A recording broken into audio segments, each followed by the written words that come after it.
जय हिंद दोस्तों, स्वागत है आप सभी का आपके अपने YouTube चैनल जैकपुर पे। तो आज के इस वीडियो में हम लोग क्लास 12 के हिस्ट्री का टॉपर टेस्ट 6 करने वाले हैं। यानी इसके पहले भी आप लोगों का 1 से लेकर 5 तक का टॉपर टेस्ट कंप्लीट हो चुका है।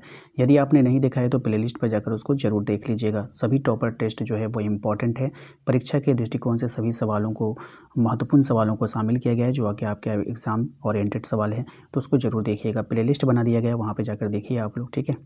और साथ ही साथ आप लोग यदि हमारे चैनल पे पहली बार विजिट कर रहे हैं तो सब्सक्राइब जरूर कर लीजिएगा, घंटी वाले आइकन को ऑन करके रखिएगा ताकि आने वाली हर एक वीडियो का नोटिफिकेशन आपके मोबाइल पे जाए।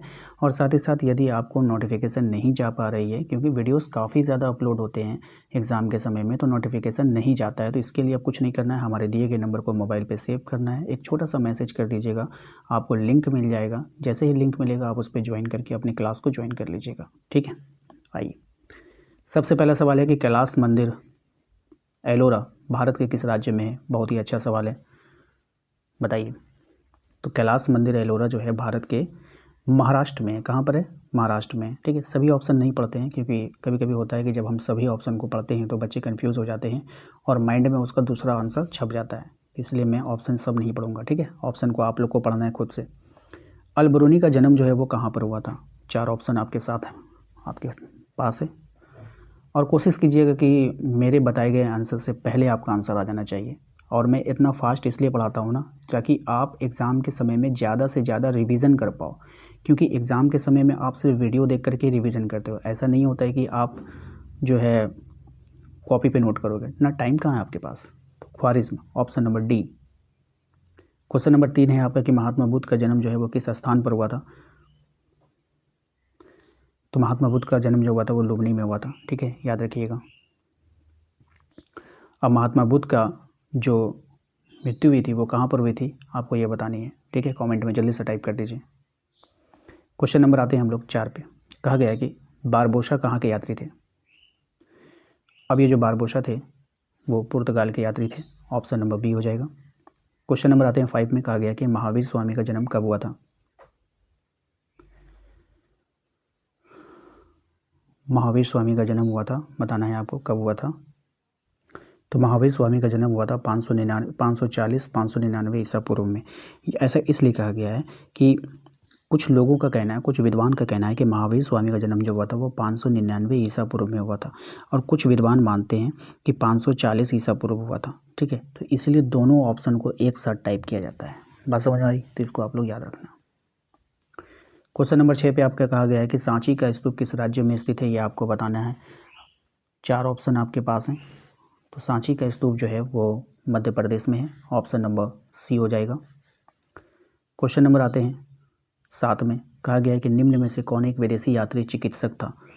विदेशी यात्री तो था लेकिन एक चिकित्सक था, तो आप लोग पता फ्रांसवा बर्नियार, ठीक है। क्वेश्चन नंबर आते हैं 8 में। कहा गया है बुद्ध ने किस पेड़ के नीचे ज्ञान की प्राप्ति किया था, यानी उसको ज्ञान की प्राप्ति हुई थी कौन से पेड़ के नीचे? तो पीपल वृक्ष के नीचे, ऑप्शन नंबर सी हो जाएगा। क्वेश्चन नंबर आते हैं हम लोग 9 में। भारत में प्रचलित सती प्रथा का उल्लेख किस विदेशी यात्री ने किया? तो भारत में प्रचलित जो सती प्रथा था इसका उल्लेख किया था अल-बरूनी ने। किसने किया था? अल-बरूनी ने, option number B. Question number 10 पे आते हैं। इसमें कहा गया कि भगवान बुद्ध का जन्म किस देश में हुआ था? तो भगवान बुद्ध का जो जन्म हुआ था वो कौन से देश में हुआ था? तो नेपाल में हुआ था, option number B. Question number आते हैं 11 में। कहा गया है कि सांची मध्य प्रदेश के किस शहर में स्थित है? तो सांची जो है वो मध्य प्रदेश में है, पहली बात। दूसरी बात, अब मध्य प्रदेश के कौन से शहर में है? तो रायसेन में है। कहाँ पे है? रायसेन में, option number C. Question number 12 में आते हैं। कह रहा है कि बारबोसा किस देश के यात्री थे? अब ये जो बारबोसा थे वो कौन से देश के यात्री थे? तो ये पुर्तगाल के यात्री थे, ऑप्शन नंबर बी हो जाएगा। क्वेश्चन नंबर 13 में आते हैं। कह रहा है कि मुक्ति तत्व की कल्पना बौद्ध धर्म की किस शाखा ने की है? तो ये किया है महायान ने, ऑप्शन नंबर सी। नेक्स्ट आते हैं क्वेश्चन नंबर 14 में। कह रहा है कि अल-बेरूनी जिन भाषा का ज्ञाता था उनमें शामिल था, यानी कि अल-बेरूनी को कौन कौन सी भाषा में शामिल था? तो सीरियाई और फारसी भी आता था उसको, और हिंदी और संस्कृत भी आता था। हिंदू नहीं होगा, हिंदी होगा यहाँ पे, ठीक है। तो ए और बी दोनों हो जाएगा, option number C. Question number आते हैं 15 में। कहा गया कि धर्म ग्रंथ सुत्तपिटक किस धर्म से संबंधित है? धर्म ग्रंथ जो एक सुत्तपिटक एक धर्म ग्रंथ है वो कौन से धर्म से संबंधित है? तो ये बौद्ध धर्म से संबंधित है, ऑप्शन नंबर बी हो जाएगा। क्वेश्चन नंबर 16 में आते हैं, कह रहा है कि महावीर का जन्म जो है वो कहाँ पर हुआ था। तो महावीर का जन्म हुआ था कुंडग्राम वैशाली में, option number A. Question number आते हैं 17 में, देखिए कहा गया कि बिहार का संबंध किससे है। तो बिहार का जो संबंध है वो बौद्ध धर्म से है, ऑप्शन नंबर बी हो जाएगा।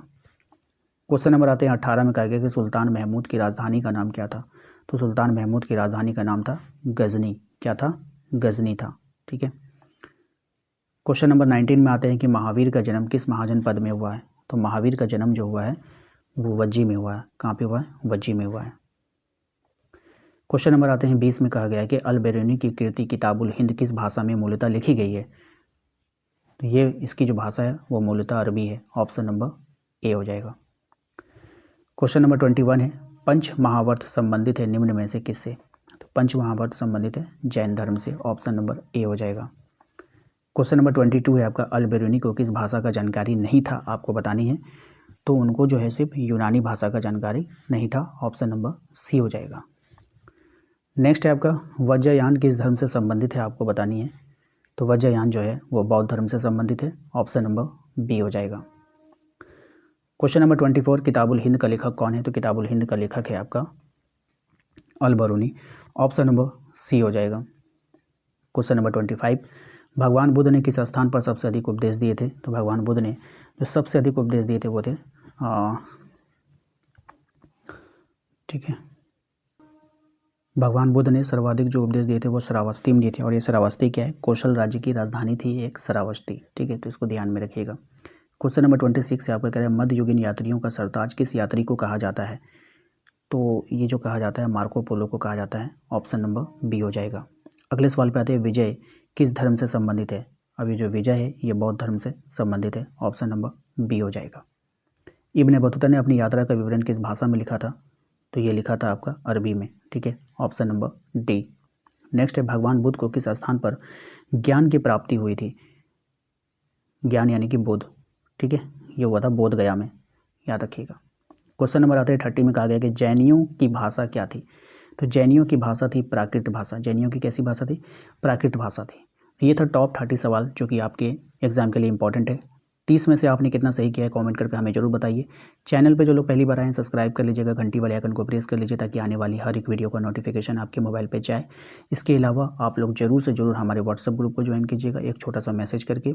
और जिन लोगों को सब्जेक्टिव PYQ चाहिए, आपको ई बुक जो प्रीवियस ईयर 8 सालों का प्रीवियस ईयर का ई बुक है, तो आप हमारे दिए गए नंबर पर मैसेज करके प्राप्त कर सकते हैं। मिलते हैं नेक्स्ट अगले वीडियो में। Thank you.